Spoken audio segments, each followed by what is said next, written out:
सरकार को चाहिए कि कम से कम आवाम के लिए कुछ ना कुछ तो सोचें, कुछ ना कुछ तो सोचें। इतना रिलीफ होना चाहिए आवाम को, कम से कम के पैसों से कोई चीज़ मिल जाए। हर चीज़ महंगी हो गई है, आटे के लिए आवाम मार रही है, चीनी के लिए आवाम मार रही है, खाने के लिए कुछ मिल नहीं रहा, काम नहीं है, आवाम को जीना मुश्किल हो गया है। दिहाड़ी 1000 रुपया में भी नहीं है, 600 या 700 कोई कमाता है, वो तो 1 किलो गोश्त तो क्या सब्जी भी पूरी नहीं कर सकता है।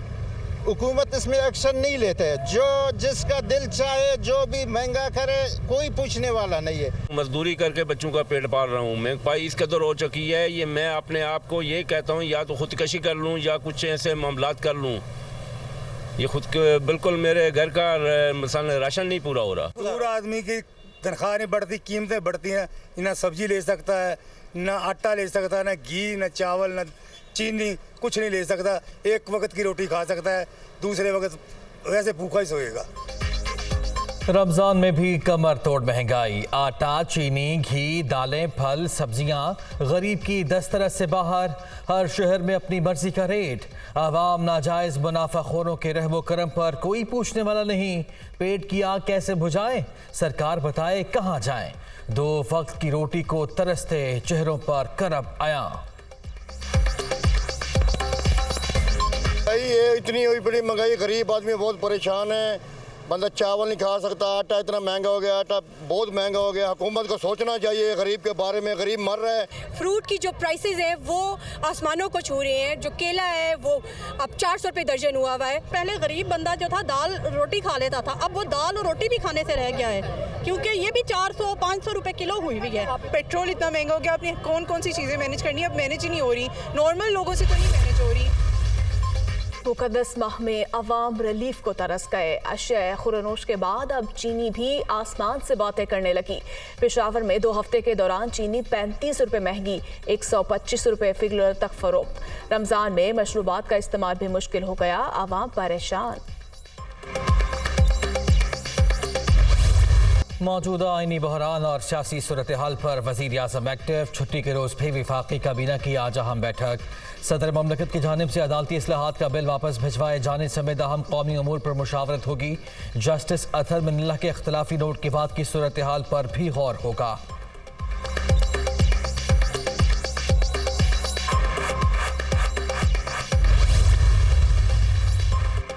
पार्लियामेंट का मंजूर शुदा बिल वापस भिजवाना इंतहाई अफसोसनाक। सदर मुमलिकत इमरान न्यासी के लिए अपनी आईनी जिम्मेदारियां नजरअंदाज कर रहे हैं।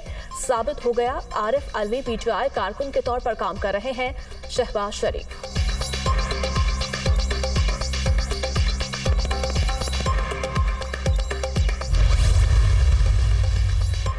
सदर के एतराज़ात के बाद हुकूमत की नई हिकमत अमली। Supreme court practice and procedure bill parliament के मुश्तरका इजलास से मंजूर कराने का फैसला।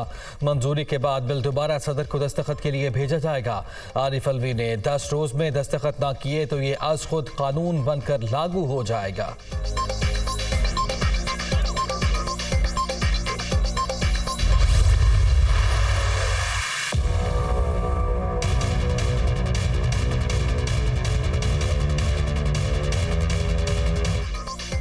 सदर मुमलिकत ने अदालती इस्लाहात का बिल नजरसानी के लिए वापस भिजवा दिया। बादिल नजर में supreme court practice and procedure bill parliament के दायरा इख्तियार से बाहर है। कानूनी तौर पर मसनूई और नाकाफी होने पर इसे अदालत में चैलेंज किया जा सकता है। तस्लीम शुदा कानून है, आईनी दिफात में एक आम कानून साजी के जरिए तरमीम नहीं की जा सकती। 4th शेड्यूल के तहत पार्लियामेंट को सुप्रीम कोर्ट के अलावा तमाम अदालतों के हवाले से कानून साजी का इख्तियार है। अदलिया की आज़ादी को मुकम्मल तहफ़्फ़ुज़ देने के लिए आर्टिकल 191 को दस्तूर में शामिल किया गया।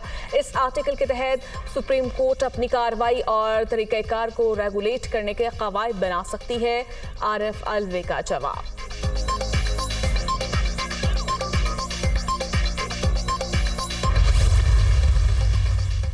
हाफिज कुरान इजाफी नंबर्स केस। जस्टिस काजी फाइज ईसा का अपने फैसले के खिलाफ लार्जर बेंच की कार्रवाई पर एतराज़। तफसीली नोट जारी कर दिया। वफाकी हुकूमत रजिस्ट्रार को 3 अप्रैल को ओहदे से हटा चुकी थी। इरशाद अली ने 4 अप्रैल को 6 रुकनी बेंच का रोस्टर जारी किया। रजिस्ट्रार ने 29 मार्च के फैसले पर गैर कानूनी सर्कुलर भी जारी किया। चीफ जस्टिस को मामले पर खत लिखा लेकिन जवाब नहीं मिला। सर्कुलर गैर आईनी होने के इदराक पर 6 रुकनी लार्जर बेंच बनाया गया, जिसने जल्दबाजी में समाअत करके फैसला जारी कर दिया। सुप्रीम कोर्ट के हुक्म के खिलाफ कोई दूसरा बेंच अपील नहीं सुन सकता। हुक्म से आमराना झलक नजर आती है जो आइन का मुतबादिल नहीं हो सकता। चीफ जस्टिस के लिए इस्तेमाल किया गया लफ्ज मास्टर ऑफ रोस्टर्स भी आइन में कहीं नहीं मिलता। नोट का मतन तफसीली नोट सुप्रीम कोर्ट की वेबसाइट से हटा दिया गया।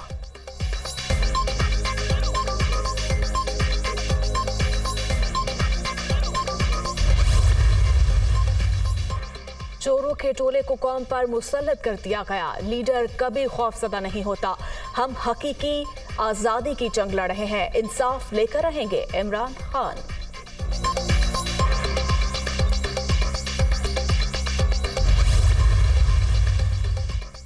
इक़्तिदार की गुलामी में डूबा शख्स जो बेटी को ठुकरा दे वो हकीकी आज़ादी की जंग लड़ रहा है। आज़ादी की जंग लड़ने वाला पहला बुज़दिल है जो काले डिब्बे मुंह पर पहन कर बाहर निकलता है। बुज़दिल वो होता है जो औरतों और बच्चों को ढाल बनाकर खुद चारपाई के नीचे छुप जाए। मरियम औरंगज़ेब।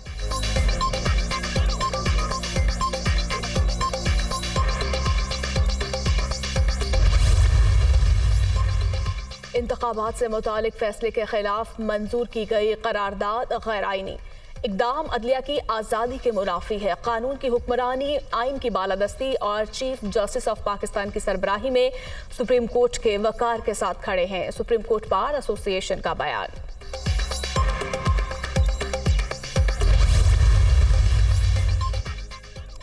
पूरे मुल्क में एक ही रोज शफाफ इंतखाबात मसाइल से निकलने का वाहिद रास्ता। सियासी जमातों ने डायलॉग का रास्ता ना अपनाया तो हालात मजीद खराब होंगे। हुक्मरान जमातों ने मफादात के लिए लड़ाई में मुल्क का बेड़ा गर्क कर दिया। आज मुल्क में आइन और कानून मजाक बनकर रह चुका है। सिराजुल हक।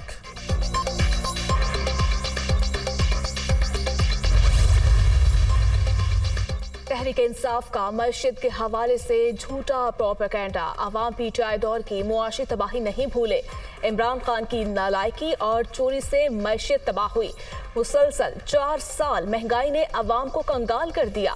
गुज़श्ता हुकूमत ने 2 करोड़ लोगों को गुर्बत में धकेला। 4 साल तबाही मचाने वाले आज किस मुंह से भाषण दे रहे हैं? वज़ीर आज़म के कोऑर्डिनेटर बिलाल अजहर क़यानी की न्यूज़ कॉन्फ्रेंस। बगावत पर उकसाने और दहशतगर्दी दफात के तहत मुकदमा अली अमीन गंडापुर इस्लामाबाद में ड्यूटी मजिस्ट्रेट की अदालत में पेश। अदालत ने पीटीआई रहनुमा को 1 रोज़ा जिस्मानी रिमांड पर पुलिस के हवाले कर दिया।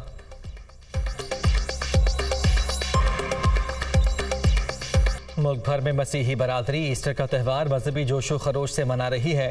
कराची समेत मुख्तलिफ शहरों में तकरीबात। गिरजाघरों के बाहर सिक्योरिटी के सख्त इंतजाम।